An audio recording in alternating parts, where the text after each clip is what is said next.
Hello everyone and welcome back to wings एक उड़ान। Finance account assistant की 600 post notify हो गई हैं। सभी ग्रेजुएट एलिजिबल हैं जिनकी परसेंटेज 50% है। सवाल ये पैदा होता है कि फाइनेंस अकाउंट असिस्टेंट का रोल क्या है, जॉब प्रोफाइल क्या है, की सैलरी कितनी है और प्रमोशन लेते लेते आप कहां पहुंच सकते हैं फाइनेंस अकाउंट। यही आज इस वीडियो में डिस्कस करेंगे। जो लोग भी चैनल पर नए हैं, डोंट फॉरगेट टू सब्सक्राइब। इस चैनल पर आपको हर अपडेट सरकारी नौकरी के रिलेटेड सबसे पहले पहुंचाने की जाती है। बहुत सारे एमसीक्यू सेशंस दिखते हैं, डेली क्विज मिलते हैं और बहुत सारे वीडियो लेक्चर्स भी सब्जेक्ट के रिलेटेड मिलते हैं। तो दोस्तों आगे बढ़ते हैं और मैं बताता हूं आपको कि जो लोग भी इस एग्जाम की तैयारी कर रहे हैं या फॉर्म भर रहे हैं, अभी फॉर्म भरने की डेट आने वाली है, आपकी रोल रिस्पॉन्सिबिलिटी क्या होने वाली है। सबसे पहले दोस्तों, फाइनेंस अकाउंट असिस्टेंट एक कोर रिकॉर्ड कीपर है। कोर बुक कीपिंग उनका रोल है। सरकारी दफ्तर में सारा पैसा जो आ रहा है, जा रहा है, जो उसका रिकॉर्ड मेंटेन करना है, जो पैसा किस अकाउंट में जाएगा, जो सरकारी पैसे सरकारी दफ्तर में पैसा आ रहा है फीस के फॉर्म में या किसी और फॉर्म में, वो कैसे सबमिट होगा, ये सब काम फाइनेंस अकाउंट असिस्टेंट का है। इसके साथ साथ में वो बहुत सारा एडमिनिस्ट्रेटिव सपोर्ट भी प्रोवाइड करते हैं उस दफ्तर को। फाइनेंस अकाउंट असिस्टेंट है तो फाइनेंस की पोस्ट, लेकिन इनकी पोस्टिंग कहीं भी हो सकती है, किसी भी डिपार्टमेंट में हो सकती है।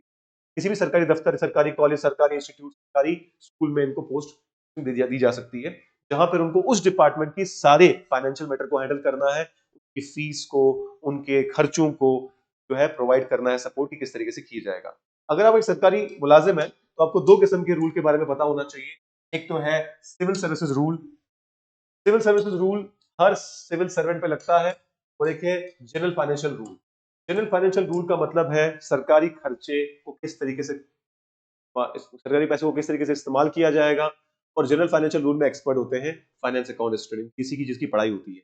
तो फाइनेंस अकाउंट असिस्टेंट जो है, उनकी पर रिस्पॉन्सिबिलिटी होती है कि उनको जनरल फाइनेंशियल रूल के बारे में नॉलेज हो और जब भी उनसे पूछा जाए तो वो गाइडेंस प्रोवाइड कर सके। यानी any money that is coming in the office, वो किस अकाउंट में जाएगा, कैसे लिया जाएगा, किस वे में लिया जाएगा, और any money that is being spent out of a government office, वो किस तरीके से खर्चा किया जाएगा, किस तरीके से डिसबर्समेंट होगी उस फंड की, किस तरीके से पैसा लोगों तक पहुंचेगा, उसकी सारे के रूल्स, इस रूल के तहत फाइनेंस अकाउंट असिस्टेंट उसमें रोल प्ले करते हैं। और अकाउंट असिस्टेंट पे ये एक्सपेक्टेशन भी होती है कि उनको पता हो कि ये जनरल फाइनेंशियल रूल क्या है। इसके अलावा दोस्तों इनवाइस और लेजर जो है, फाइनेंस अकाउंट असिस्टेंट ही मेंटेन करते हैं। और बजट मॉनिटरिंग भी करते हैं। किसी भी डिपार्टमेंट का बजट तो फाइनेंस अकाउंट असिस्टेंट ही बनाएगा या उसमें हेल्प करेगा। साथ साथ में जब भी ऑडिट होता है सरकारी दफ्तरों का, तो ऑडिट सपोर्ट प्रोवाइड करते हैं।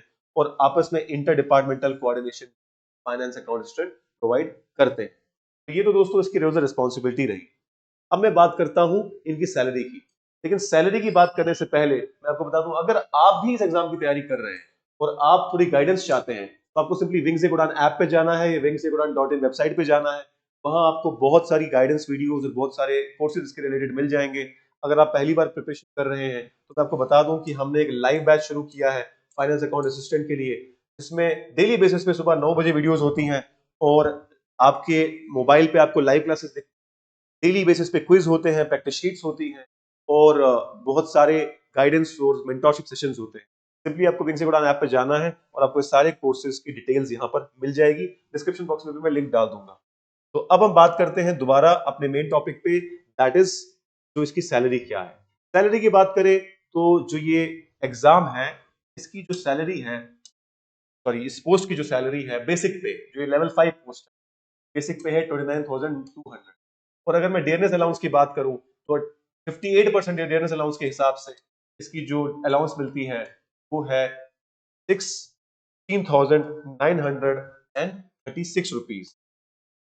और अगर हम बात करें एचआरए की, 20% के हिसाब से अगर आप सिटी में पोस्ट है तो एचआरए ज्यादा होगा, अगर आप कहीं और पोस्ट एचआरए कम होगा। 20% सिटीज में होगा, 10% बाहर होगा। मैं मान के चल रहा हूँ कि सिटी की बात करते हैं, जम्मू की बात करते हैं।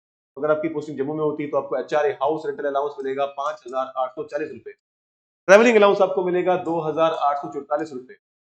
और अगर आप बाकी अलाउंस लगाएं, जैसे कि आपकी टीएम में हो गया या फिर एमए मेडिकल अलाउंस हो गया, तो 420 रुपए होता है। और अगर आप सेक्रेटेरिएट में पोस्ट हो तो वहां 2,000 की और अलाउंस मिलती है। तो सारी अलाउंस को जोड़ दोगे तो 2,420 ये हो जाएगा। टोटल ग्रॉस सैलरी आपकी बन जाएगी 57,240 रुपीज। और अगर इसमें से आप एनपीएस जो है, नेशनल पेंशन स्कीम की डिडक्शन 10% माइनस करोगे, तो जो नेट सैलरी रह जाएगी आपकी, वो रह जाएगी 52,626 रुपीज। अब इसी के मतलब आसपास 50,000 के आसपास नेट हर किसी के हाथ में आ ही जाता है। तो ये इसकी सैलरी है।